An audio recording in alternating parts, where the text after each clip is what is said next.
Hello everyone, welcome to our channel Comentarios y Respuestas TJ. I hope you are all doing well. In this new video, we are going to prepare for the Let's Become Better Teachers section for the week of August 18th to 24th. I hope this will be very helpful for many of you. Let's get started.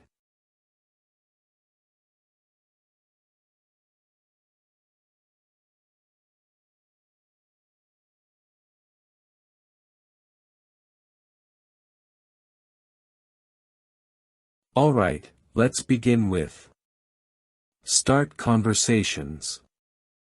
House to house. The person belongs to a religion that is not Christian. Good morning, how are you? We're greeting the people in the area and sharing a thought from the Bible that talks about how to find peace in these very difficult times. Good morning. Well, thank you, but I'm Buddhist and follow the teachings of my religion. I understand, thank you for sharing that. Have you been practicing Buddhism for long? Yes, for about 15 years. I like it because we focus a lot on inner peace and being compassionate toward others. I find that very interesting. It's true that inner peace is essential to treating others well. In fact, Jesus also spoke about that. In Matthew 5:9 he said, "Happy are the peacemakers." Would you say that peace starts within oneself before it can be reflected toward others? Yes, definitely. If you're not calm, you can't pass on peace to anyone. I completely agree. And what I like about the Bible is that, in addition to seeking inner peace, it also teaches us how to maintain it in our relationships with others, even when there are differences. That's good. I think all religions teach something similar. That's true, there are universal principles we can all appreciate. Well, I don't want to take up much more of your time, but it's been a pleasure talking with you and learning a little about your faith. Here's an invitation so that, if you ever feel like it, we can continue exchanging ideas about how to achieve that peace we all want. Thank you, that's very kind.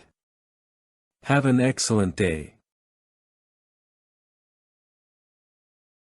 Now let's move on to Make return visits. Informal preaching. Present and discuss a video from the teaching toolbox, but don't play it. Hello, it's nice to see you again. Last time we talked a little about how the Bible can help us find peace. Yes, I remember. Honestly, I'm not against the Bible, but I feel there are so many religions that interpret it differently, and that confuses me. Plus, I don't really have much time to dedicate to studying. I understand what you mean. Many people feel the same way. That's why I thought I'd show you something different so you can see how we work. Takes out phone, look, this is a short video called, Why Study the Bible? I won't play it now, I'll just show you the cover. Aha, and what's it about? It shows, in under 3 minutes, how a Bible course works and what topics you can learn about. I imagine a Bible course is something heavy, with many hours of reading and assignments. I can understand why you might think that. But this course is very flexible, one lesson can be just 5 or 10 minutes, it's done at your own pace, and it can be in person or even over a video call. Well, that sounds more manageable. I thought it would be like enrolling in a school. Not at all. It's more like having a guided conversation about practical topics, like how to have peace in the family, manage stress, or find answers to questions we all have. Well, I can't promise anything, but I would be curious to see that video to better understand how it works. Sure, I can send it to you so you can watch it when you have a moment, and then, if you'd like, next time I can show you a sample lesson. Alright, send it to me. Perfect. I'll send it to you and then you can tell me what you thought. Now let's move on to talk. Title: What should I do if a friend offends me? We all like to have good friends, but since we're imperfect, it's normal that at some point one of them might say or do something that hurts us. It could be a comment, an action, or even something we see online. For example, a young man said, "One day I went online and saw pictures of my friend at a party. I asked myself, why didn't he invite me, and I felt betrayed and sad." In those moments, the easiest reaction is to get upset or distance ourselves. But the question is, how can we handle it so as not to lose the friendship? The Bible gives us very useful principles. The first is in Ecclesiastes 7:9, which says, "Do not be quick to take offense." This means that before reacting, it's worth calming down and thinking about whether it was really that serious.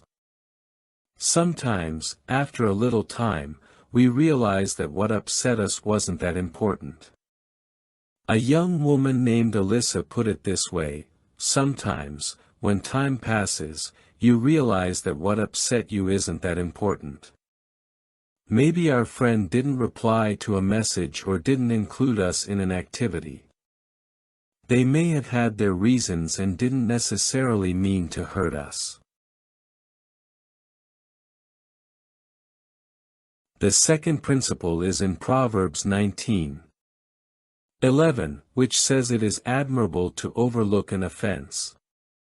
This is valuable because forgiving doesn't mean what happened didn't matter to us, it means we've decided not to hold a grudge. A young woman named Mallory said, "Even if you have reasons to feel offended, it's best to forgive. If you forgave them, don't bring it up again." We might ask ourselves, is it worth losing a friendship over this? Another young person, Trey, commented, "In almost all cases, the answer is no." The third scripture is Philippians 2:4, which reminds us not to look out for our own interests only, but also for those of others. This helps us put ourselves in the other person's shoes. Maybe our friend was going through a tough time, or simply didn't realize how we felt. A young woman named Nicole said, "If a friendship has love and respect, you'll have strong reasons to resolve problems quickly, because you've invested so much in it. You don't want to lose it." Learning to handle offenses helps us keep valuable friendships and be more understanding. As another young woman named Kiana said, "If I can work it out in my mind and let it go, I do." That will help maintain peace much more than pointing out small offenses over and over again. So, when a friend offends us, let's remember, calm down before reacting, forgive whenever possible, and try to see things from their point of view. This will not only maintain the friendship but make it stronger. Well, those were the sample presentations for the "Let's Become Better Teachers" section this week. I hope they are very helpful to you, my dear brothers and sisters. I send you a big hug, and may Jehovah bless and protect you always.